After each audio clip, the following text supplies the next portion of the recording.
10 साल पहले लापता हुई खोरीबाड़ी की एक नाबालिग। प्रेम जाल में फंसी युवक ने नाबालिग को बेचा। याददाश्त जाने के बाद लड़की खोरीबाड़ी स्थित पारंपरिक 22 हाथ वाली रक्षाकाली मंदिर मेले का प्रचार देखकर लौटी घर। यह कोई फिल्मी कहानी नहीं है, बल्कि एक सच्ची घटना खोरीबाड़ी की है। 19 मई 2015 को एक ब्राह्मण परिवार की 10वीं कक्षा की नाबालिग ट्यूशन जाते समय अचानक लापता हो गई। परिवार के सदस्यों ने गुमशुदगी की रिपोर्ट दर्ज करवाई, लेकिन इसका कोई फायदा नहीं हुआ।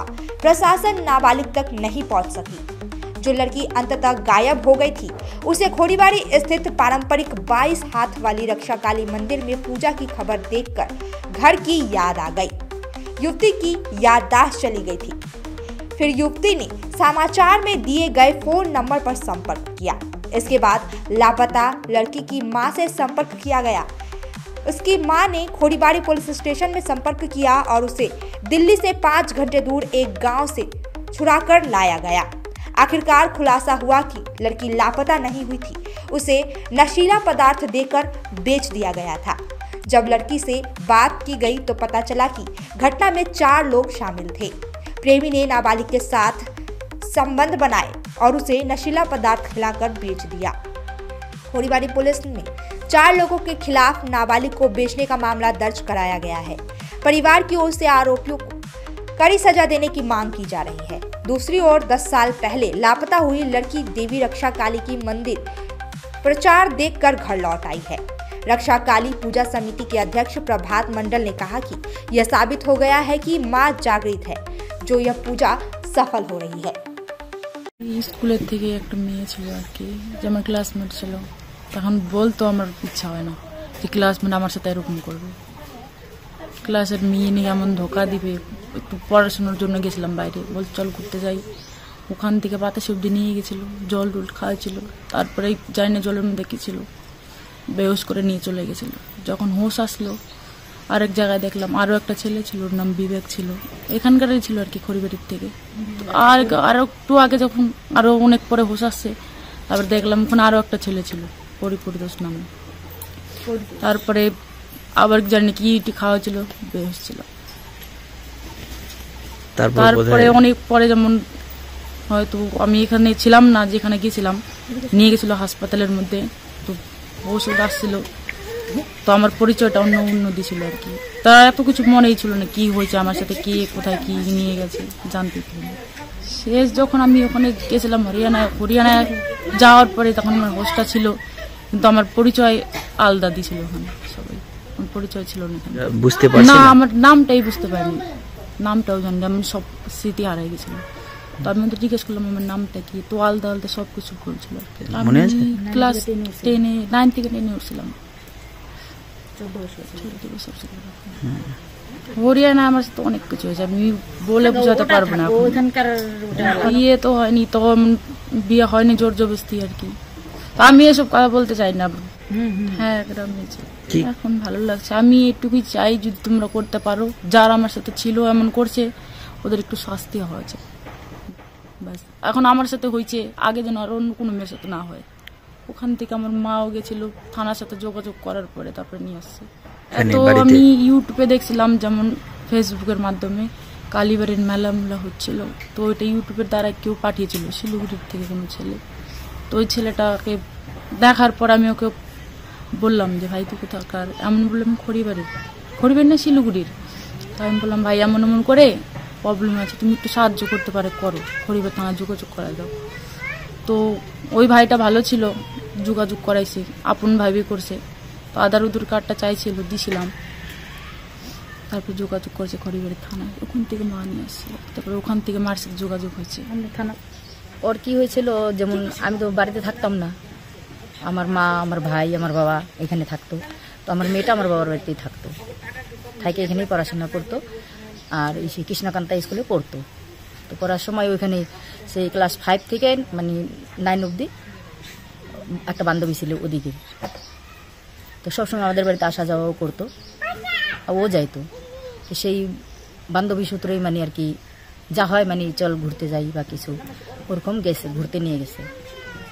ঘুরতে নিয়ে যাওয়ার পরে ওই বাতাসে উদ্দি বলে গেছে, ওটা তো আমি মানে ছিলাম না, অতটা আমি বলতে পারি না। এখন যার সাথে যেটা হয়েছে সেটাই।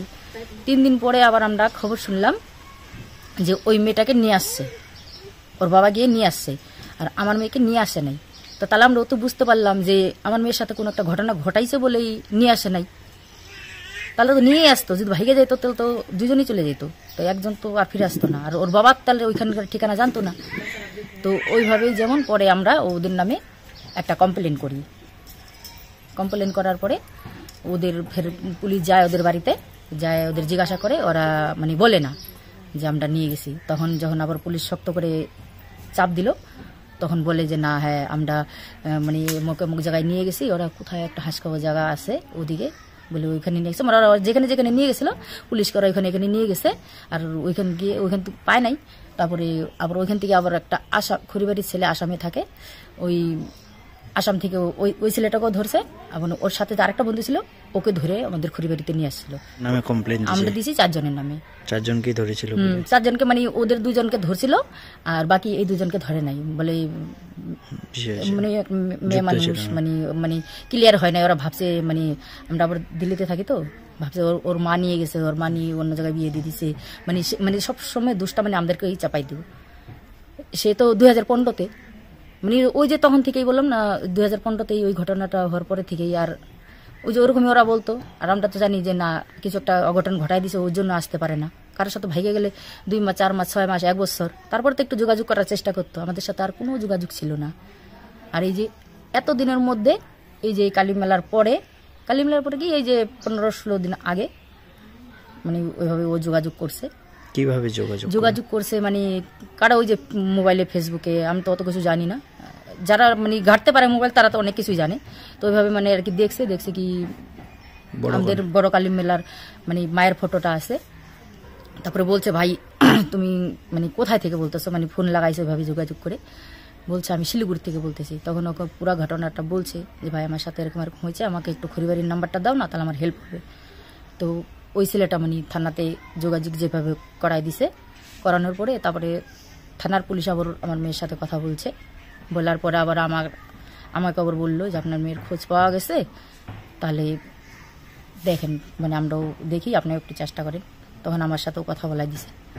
কথা বলাই দেওয়ার পরে তখন পুলিশের কাজ, পুলিশ মানে সাহায্যও করছে, পুলিশও করছে। তারপরে আমি তার মা, আমি যখন শুনছি আমি তখনই চলে গেছি।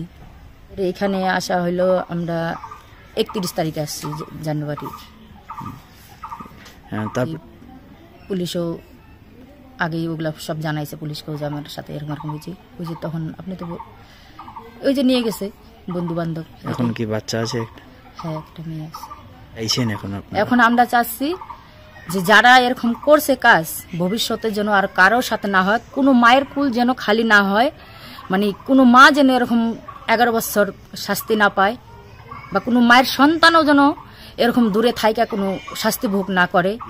আমরা তাদের এখন শাস্তি চাই, এদের কঠোর শাস্তি হোক, কিন্তু ভবিষ্যতে আর কারো দিকে এরকম নজর না দিতে পারি।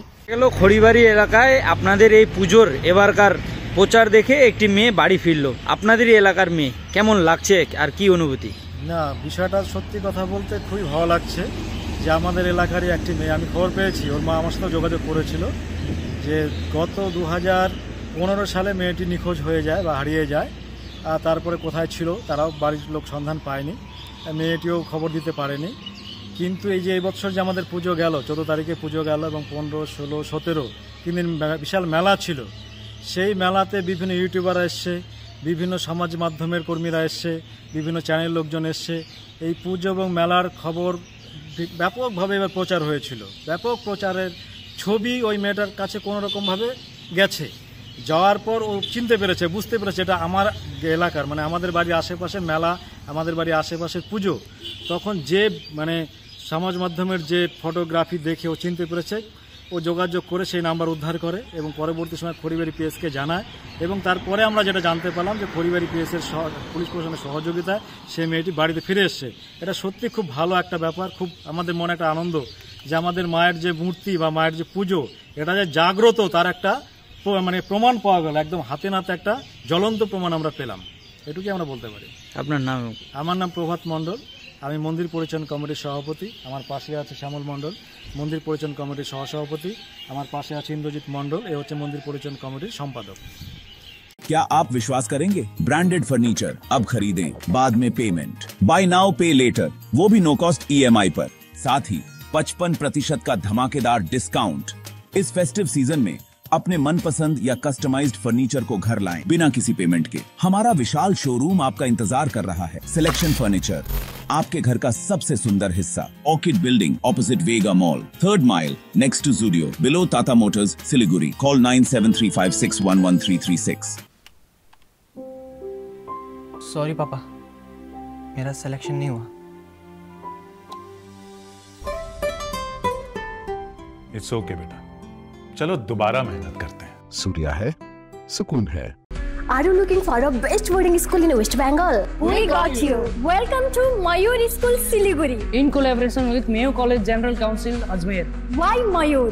12 acres of area with using 5 structure, AC bus facility, modern and advanced education, holistic development, AC boarding house, computer lab, smart classroom, sports complex, semi-Olympic swimming pool, library and hostel facility, Rohit Sharma Cricket Academy.